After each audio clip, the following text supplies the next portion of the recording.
Coach, just looking ahead, you've got 5 to 6 on the road after this one. I know they're all important, but how important is it to get a win when you've got a situation like this at home? I'm sure you'll find this hard to believe. I'm not looking ahead. I'm looking directly at Wake Forest, and we'll talk about next week. What's their improvement been based on? McIntyre obviously is older. I think just their whole team. I think, they got basically everybody back. I know they lost one guard, but, in this game, it's experience means a lot. They're playing with a lot of sophomores. I think those sophomores have been through the ACC wars for a year, and those guys, a lot of them started. Cody Miller-McIntyre is a terrific guard, great talent, speed, strength, really knows how to score. Devin Thomas, big, strong inside kid, terrific rebounder, really improving back to the basket moves, strong driver with his left hand. Kavanaugh, good three-point shooter and size at 6'8" or 9", really 6'9", that can make threes from the perimeter. Madison Jones, another sophomore. I mean, they play a lot of young guys that have all been through the wars a little bit, and I think the experience means a lot. There's continuity. I think when you bring a group of guys like they have together in the same class and they like each other and they get along, I think there's some camaraderie that's naturally going to build, and I think all of that just leads to a much better team. When you look at Wake Forest's record, they're 12-5, and you look at the people they've lost to. Just in our league, the 2 losses are Virginia and Pitt, 2 of the teams that are playing as well as anybody in our league, and then it's, Kansas is 1 out of league. I mean, they don't have any bad losses. They've lost some games to some teams that a lot of people are going to lose to. Most of those teams are top 50 teams, and so I think they're playing with good confidence. Beat North Carolina at home, beat NC State at home, 2 rival games that. That are really good wins for them, and they come in here feeling good about themselves. Obviously the monkey on their back is to try to win on the road. It's like all of us. It's really hard, and they're a young team trying to figure that out, and as they get older, they're going to do it. Do you think that the last 2 games in the final 6 minutes, you guys have been tremendous defensively? I guess some of that's coincided with maybe having Harris and Tyler on the floor at that point. Are you kind of establishing a kind of a deal where you feel like the roles are at the point now where maybe that's your kind of plan late in the game?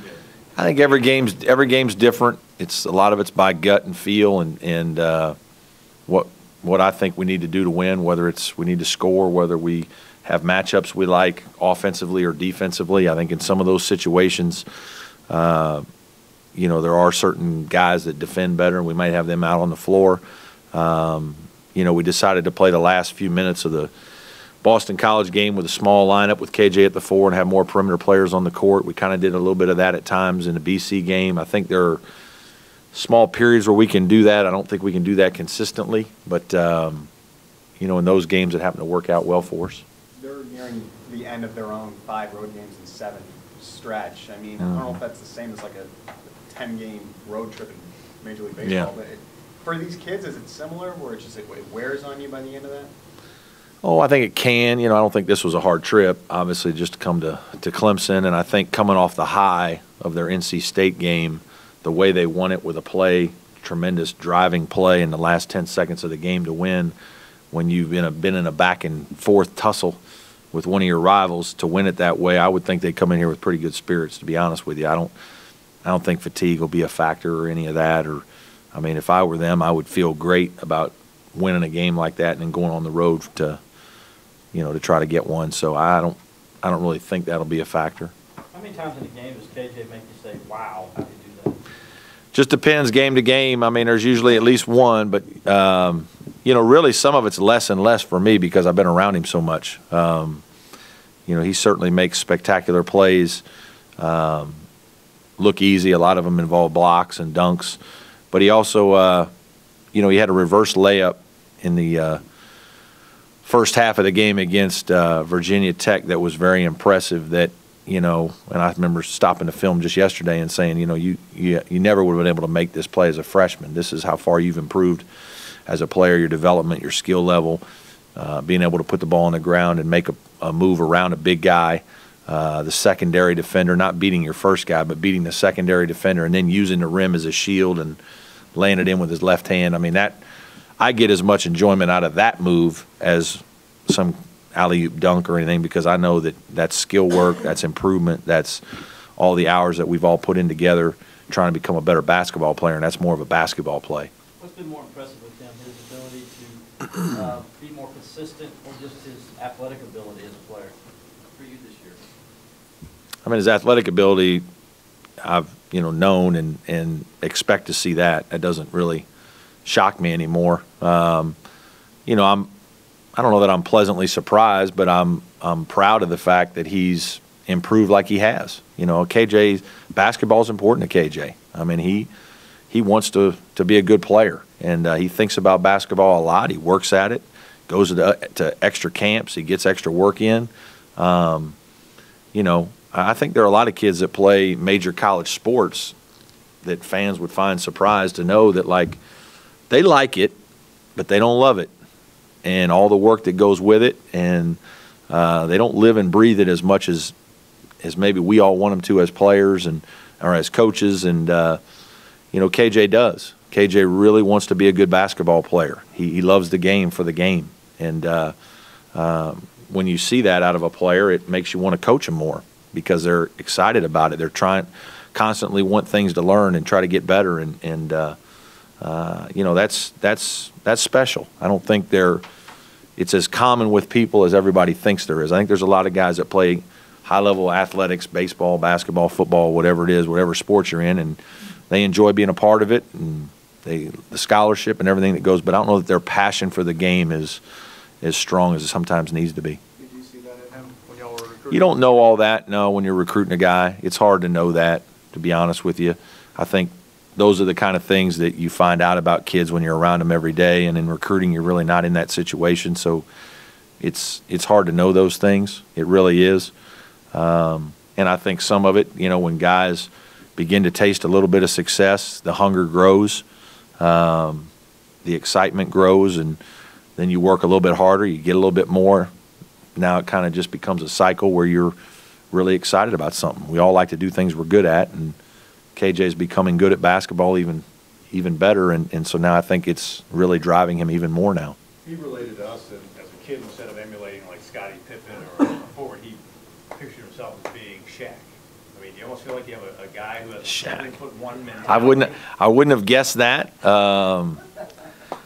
I never would have guessed that. No, I don't. No, he doesn't. I mean, it's funny. His penchant for rebounding and blocking shots, he just does those things. It actually works against him every once in a while, especially on offense a little bit. He creeps in for rebounds when he thinks guys on our team are going to shoot sometimes. And if the ball gets reversed, he sometimes now isn't open because he's moved himself closer to the basket, closer to defense. And it's hard habit to break. We can't get him to break it all the way, to be honest with you, because he really wants to go in there and try to rebound. But so there are some natural things that he just does that, I can't explain. We don't coach. It's just a guy that wants to do these things. It's something that he's had success doing, and it's like blocking shots when he just comes over from 12, 15 feet away and blocks a shot. I mean, I have nothing to do with any of that. I wouldn't even have thought to do that. I mean, most of us wouldn't. It's not normal. So it's fun to coach him, though. I'll tell you that. When did you discover that passion that you were talking about a minute ago? With him? Yeah. I think just even more recently, like as you get to know kids and you get to see, in his freshman year, I knew he wanted to be a good player, and I think he worked at it. And he probably didn't understand why he didn't play more sometimes. But really at that time he was, he made a lot of athletic plays, but he really didn't make very many basketball plays. And, I don't know that he could, to be honest with you, in a lot of ways. I mean, he could make a shot occasionally, and he could dribble a couple times right-handed and make a play or two, but he didn't really know the game. He didn't really understand things. And as he started to pick things up pretty quickly, you kind of understand, well, this guy's really into it. And, so I think it started last year with his development, success, and then a little more commitment. I think you start seeing him, ask the strength coach to lift a little more and bring it, on his own, voluntary, do some things and come into the gym a little more. And so I think last year's really when it started. I think it took off a lot this summer.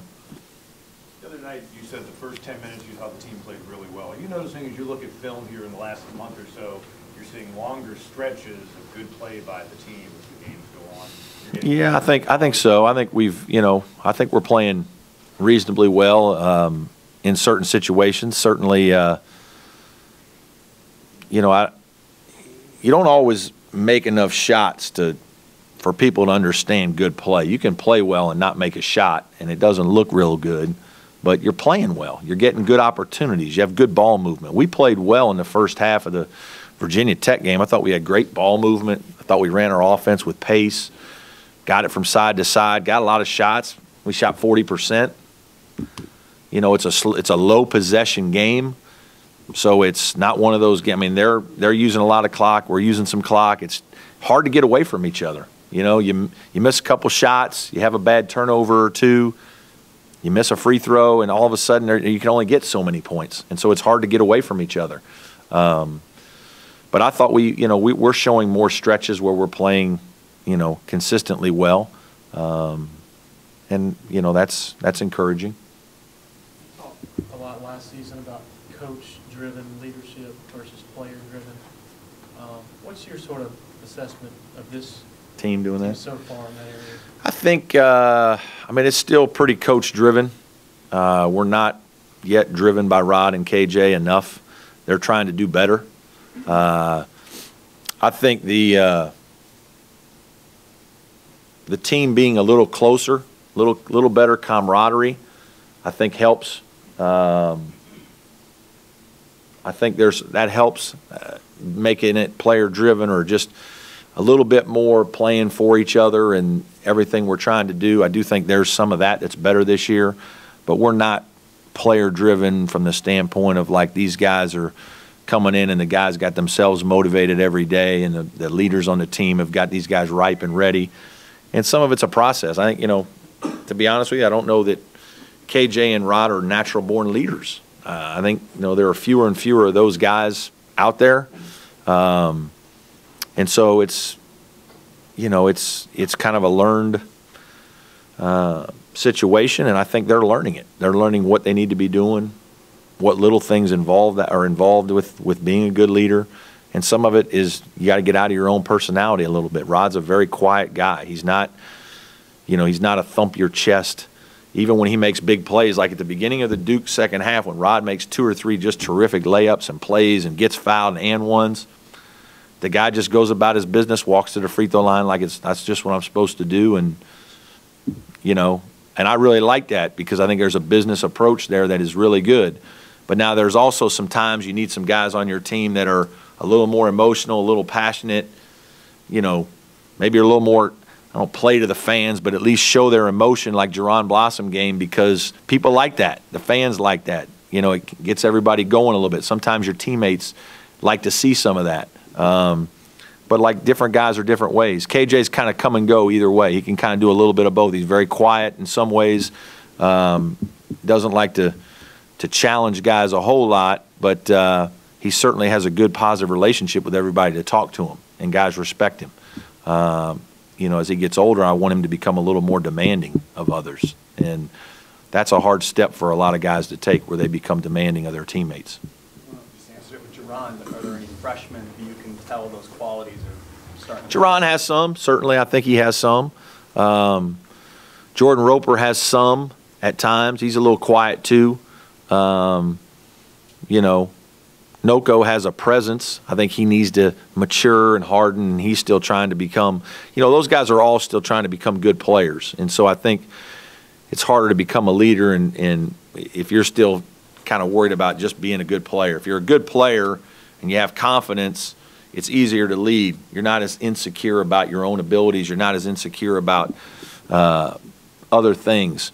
And those guys there aren't a lot of guys coming to this level as young players that feel that way.